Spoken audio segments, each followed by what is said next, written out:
இன்றைக்கி வந்து பார்த்தீங்கன்னா டிஸ்னி ப்ளஸ் ஹாட்ஸ்டாரில் ஒரு மலையாள படமாக ரிலீஸ் ஆகிருக்கக்கூடிய மூன்வாக் படத்தினுடைய ரிவ்யூ தான் பார்க்க போகிறோம். ஆக்சுவலாக அந்த படம் வந்து தமிழ் டப்பிங்லேயே இருக்குது. இந்த படம் வந்து பார்த்தீங்கன்னா ஒரு டான்ஸ் மியூசிக்கல் ட்ராமா. ஆக்சுவலாக என்னை பொறுத்த வரைக்கும் வந்து பார்த்தீங்கன்னா ஒரு டான்ஸ் மியூசிக்கல் மெலோ ட்ராமா அப்படின்னு தான் சொல்லுவேன். சரி, ஓகே, நீங்கள் படம் பாருங்க, உங்களுக்கு இது எந்த மாதிரி ஃபீல் ஆகுது அப்படின்ற விஷயத்தை வந்து பார்ப்போம். ஆக்சுவலாக அந்த படத்தை வந்து யார் இயக்கியிருக்கா அப்படின்னு வந்து பார்த்தீங்கன்னா வினோத் ஏகே அப்படின்றவர் தான் வந்து டைரக்ஷன் பண்ணியிருக்காரு. ஆக்சுவலாக இது வினோத் ஏகே அவர்கள் தான் வந்து ஸ்டோரியுமே வந்து ரைட் பண்ணியிருக்காங்க. அவர் கூடயே சேர்ந்து பார்த்தீங்கன்னா சுனில், கோபாலகிருஷ்ணன், மேத்யூ வர்கீஸ் எல்லாருமே சேர்ந்து தான் வந்து ஸ்டோரி ரைட் பண்ணியிருக்காங்க. டைரக்ஷன் பண்ணது யாருன்னு பார்த்தீங்கன்னா நம்ம வினோத் ஏகே அவர்கள் தான் டைரக்ஷன் பண்ணியிருக்காங்க. அவருடைய டெபியூட் மூவி இது. அவருடைய அறிமுக திரைப்படம் தான் அந்த மூன் வாக். ஓகே, இப்போ இந்த படத்தினுடைய ஒன்லைன் ஸ்டோரி என்ன அப்படின்றத பார்த்துடலாம். ஆக்சுவலாக வந்து இந்த படத்தினுடைய கதைக்கிழமை வந்து பார்த்தீங்கன்னா அந்த ஒரு 80s 90s அந்த காலகட்டத்தில் நடக்கக்கூடிய மாதிரி தான் கட்டியிருப்பாங்க. ஸோ அந்த காலகட்டத்தில் வந்து பார்த்தீங்கன்னா இந்த பிரேக் டான்ஸ் அப்படின்ற மாதிரியான ஒரு விஷயம் வந்து ரொம்ப ஃபேமஸாக இருந்திருக்கும். 90s கிட்ஸுக்கு எல்லாத்துக்குமே தெரியும். மைக்கேல் ஜாக்சனுடைய ஃபேன்ஸ் அது மாதிரி இருக்கிற எல்லாத்துக்குமே வந்து தெரியும் பிரேக் டான்ஸ் அப்படின்றது வந்து அந்த 90s 80s காலகட்டத்தில் எவ்வளோ பெரிய இம்பாக்டை கொடுத்த ஒரு விஷயம் அப்படின்னு. ஸோ அந்த மாதிரி வந்து இவங்களும் போய் ஒரு கேங் இருக்காங்க. ஒரு ஏரியாவில் நம்ம பசங்களாம் சேர்ந்து ஒரு கேங் இருப்போம். அது அந்த மாதிரி ஒரு கேங் இருக்காங்க. ஒரு கோவில் திருவிழா போய் பார்க்குறாங்க, இது என்னடா டான்ஸ் அப்படின்னு சொல்லிட்டு. அப்போ தான் வந்து அந்த பிரேக் டான்ஸ்னால் என்ன அப்படின்ற விஷயம் வந்து அவங்களுக்கு தெரியுது. ஸோ இது வந்து நம்மளும் வந்து கற்றுக்கணும், நம்மளும் வந்து ஒரு போட்டியில் வந்து கலந்துக்கணும், ஜெயிக்கணும் அப்படின்ற மாதிரியான ஒரு வெறி வருது. ஸோ அதுக்கப்புறம் வந்து இவங்க வந்து தனியாக வந்து அந்த பிரேக் டான்ஸை வந்து எப்படி கற்றுக்கிட்டு அதன் மூலியமாக வந்து எப்படி ஒரு டீம் வந்து மூன் வாக் அப்படின்ற மாதிரியான ஒரு டீம் வந்து எப்படி ஃபார்ம் பண்ணாங்க, இறுதியாக வந்து அவங்க போட்டியில் ஜெயிச்சாங்களா இல்லையா அப்படின்றதான் வந்து இந்த மூன் வாக் படத்தினுடைய ஒன்லைன் ஸ்டோரி. ஆக்சுவலாக இது வந்து ஒரு மியூசிக்கல் ட்ராமா. படம் ஃபுல்லாகவே வந்து பார்த்தீங்கன்னா டான்ஸு மியூசிக்னு சொல்லிட்டு பட்டைய கிளப்போம். நீங்கள் வந்து ஒரு மியூசிக் லவராக இருந்தீங்க அப்படின்னா கண்டிப்பாக வந்து இந்த படம் உங்களுக்கு பிடிக்கிறதுக்கான சான்ஸ் வந்து அதிகமாக இருக்குது. அது மட்டும் இல்லாமல் படத்துலேயும் வந்து பார்த்தீங்கன்னா நடிச்சிருக்கக்கூடிய எல்லா நடிகருமே வந்து பார்த்தீங்கன்னா அவங்களுக்கு என்ன தேவையோ, அந்த கேரக்டருக்கு என்ன தேவையோ அதை வந்து ஒருத்தாவே வந்து கொடுத்துருந்தாங்க. மேக்ஸிமம் நிறைய சீன்கெலாம் வந்து பார்த்தீங்கன்னா நம்மளை வந்து அந்த 80s 90s காலகட்டத்துக்கே வந்து கூட்டு போகிற அளவுக்குலாம் வந்து இருந்துச்சு. ஸோ சின்ன அந்த லவ் சீன்ஸு, ஃபைட் சீன்ஸு எல்லாமே வந்து ஓரளவுக்கு வந்து குட்டாக வந்து ஒர்க் அவுட் ஆகிடுச்சு அப்படின்னு தான் சொல்லணும்.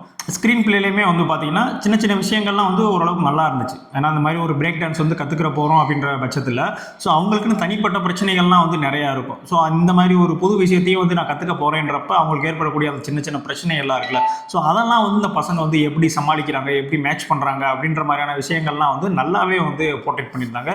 நல்லா ஓரளவுக்கு வந்து கனெக்ட் ஆகக்கூடிய படமாகவே வந்து இந்த படம் வந்து எனக்கு வந்து தெரிஞ்சிச்சு. அது மட்டும் இல்லாமல் பொலிட்டிக்கலாகவும் சரி இந்த படத்தில் வந்து நிறைய விஷயங்கள் வந்து சொல்லியிருக்காங்க.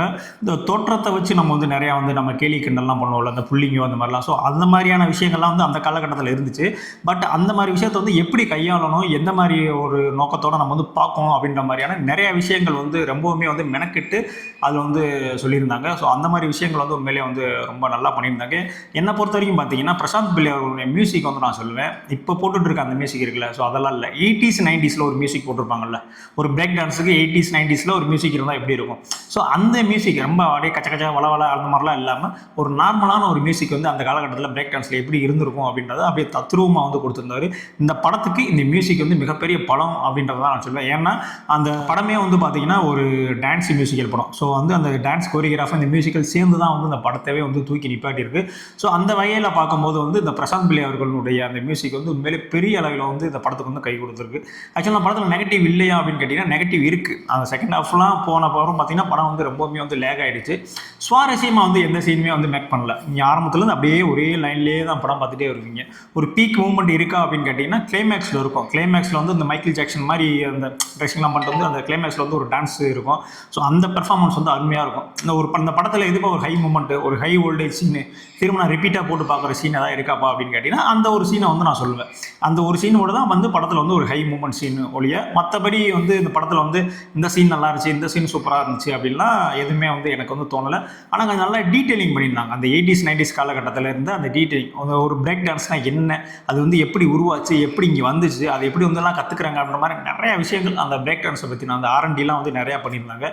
ஸோ அந்த டீட்டெயிலிங்கே வந்து நம்ம வந்து வினோத் ஏகேக்கு வந்து ஒரு பெரிய பாராட்டு தெரிவிக்கலாம். ஏன்னா அந்த அளவுக்கு வந்து மெனக்கிட்டு அவ்வளோ டீட்டெயிலிங்காக வந்து சொல்லியிருந்தாரு.